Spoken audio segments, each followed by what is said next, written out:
નમસ્કાર, mid day news સાથે હું છું વિધિ। બુલેટિનની શરૂઆત કરી રાજ્યના અગત્યના સમાચારથી। સુરત તાપી શુદ્ધિકરણને લઈને મહેસૂલ પ્રધાન કૌશિક પટેલની અધ્યક્ષતામાં યોજાયેલી મીટિંગમાં કેટલાક મહત્વપૂર્ણ નિર્ણય લેવામાં આવ્યા, જેમાં આગામી સમયમાં વેરકમ કોઝવેની કામગીરી શરૂ કરવામાં આવશે તો યોજના માટે નોડલ ઓફિસરની પણ નિમણૂક કરાશે। સાથે સાથે સુરત મ્યુનિસિપલ કમિશનર 2 થી 3 મહિનામાં મંજૂરી લેવાની અને ટેન્ડરિંગ કરવાની કામગીરી હાથ ધરશે। आपने जणावी दी कि आ योजना 922 करोड़ રૂપિયાની છે। आपने जणावी दी कि મહેસૂલ પ્રધાનની અધ્યક્ષતામાં આ બેઠકનું આયોજન કરાયું હતું કે જ્યાં મહત્વપૂર્ણ દિશા નિર્દેશ પણ બેઠક બાદ આપવામાં આવ્યા। આ યોજના માટે નોડલ ઓફિસર નક્કી કરવામાં આવશે અને સુરત મ્યુનિસિપલ કમિશનર 2 થી 3 મહિનાની અંદર આ અંગે ટેન્ડરિંગની પ્રક્રિયા પણ શરૂ કરી દેશે।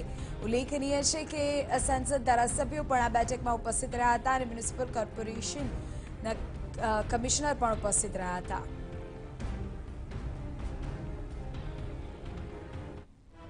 સરકારના અલગ અલગ વિભાગો દ્વારા પણ કામગીરી કરવાની છે। એ વિભાગોને પણ આ કામગીરી ઝડપથી આગળ વધારવા માટે પણ આજે મિટિંગમાં ચર્ચા કરવામાં આવી છે। એ ડિપાર્ટમેન્ટો પણ એમની પોતપોતાની કામગીરી ઝડપથી આગળ વધારશે।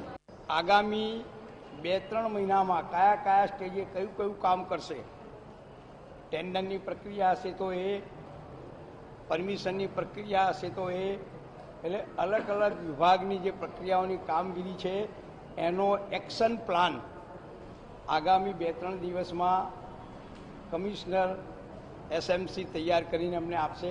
તો જ્યાં યોજનાનું કાર્ય હાથ ધરવાનું છે ત્યાંથી જ અમારા સંવાદદાતા દેવેન ચિત્તા આપણી સાથે જોડાઈ ગયા છે। દેવેન, બેઠકમાં ચોક્કસથી દિશા નિર્દેશ આપવામાં આવ્યા છે। 2 થી 3 મહિનાની અંદર ટેન્ડરિંગની પ્રક્રિયા પણ શરૂ કરી દેવામાં આવશે। અત્યારે શું વિગતો આ બેઠકને લઈને અને શું જણાવવામાં આવ્યું છે અધિકારીઓને આ બેઠક બાદ?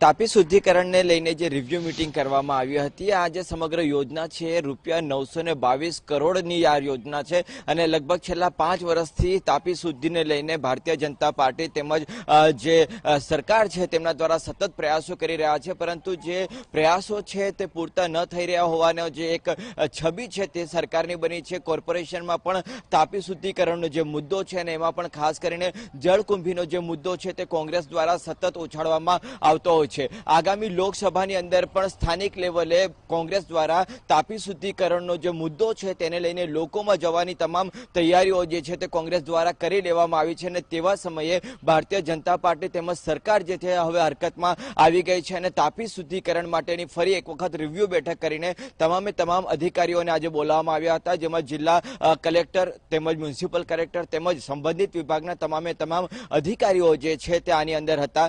સૌથી મહત્વની બાબત એ છે કે કૌશિક પટેલની અધ્યક્ષતામાં મળેલી આ બેઠકમાં કોર્પોરેશનના જે વડા છે મ્યુનિસિપલ કમિશનર તેમને તાકીદ કરવામાં આવી છે કે તાત્કાલિક અસરથી સમગ્ર એક્શન પ્લાન જે છે તે સોંપવામાં આવે અને જેટલી પણ ટેન્ડરિંગની અને સંબંધિત વિભાગો પાસેથી જે મંજૂરી લેવાની હોય છે તાપી શુદ્ધિકરણ માટેની એ તમામ મંજૂરીઓ લઈ લેવામાં આવે, તેમજ જે પણ કામગીરી કરવાની છે એને લઈને પણ જે ટેન્ડરિંગની પ્રક્રિયા છે તે ખૂબ જ ઝડપથી કરવામાં આવે, જેથી કરીને સમગ્ર તાપી નદીનો જે રિવર જે છે તેના ઉપર સતત જે કામગીરી છે તે હવે ઝડપથી કરવામાં આવે, જેથી કરીને લોકોમાં એક મેસેજ જાય કે લોકોમાં એ પ્રકારનો મેસેજ જવાની જરૂર અત્યારે લાગી રહી છે કે તાપી શુદ્ધિકરણ માટે સરકાર તેમજ ભારતીય જનતા પાર્ટી કટિબદ્ધ છે। કારણ કે જ્યારે પણ તાપી શુદ્ધિકરણની વાત આવતી હોય છે ત્યારે લોકો તેને ગંગા સફાઈ અભિયાન સાથે જોડી દેતા હોય છે। જ્યારે તાપી શુદ્ધિકરણ નથી કરી શક્યા ત્યારે ગંગાને કેવી રીતે તે લોકો સાફ કરી શકશે એ પ્રકારની જે વાતો છે, એ પ્રકારની જે સોશિયલ મીડિયા ઉપર જે ટિપ્પણીઓ છે તેનો મારો થઈ જતો હોય છે અને તેના કારણે હવે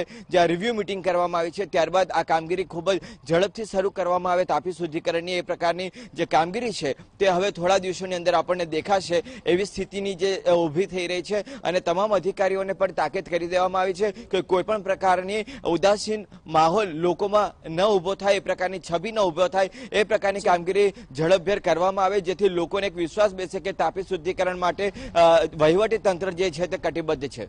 બિલકુલ દેવેન, આભાર આ તમામ વિગતો બદલ। 922 કરોડની આ યોજના કે જેને લઈને આજે બેઠક હાથ ધરાઈ, કૌશિક પટેલે મહત્વપૂર્ણ દિશા નિર્દેશ પણ કર્યા છે અને આગામી થોડા જ સમયમાં તે અંગેનું કાર્ય પણ શરૂ થઈ જશે।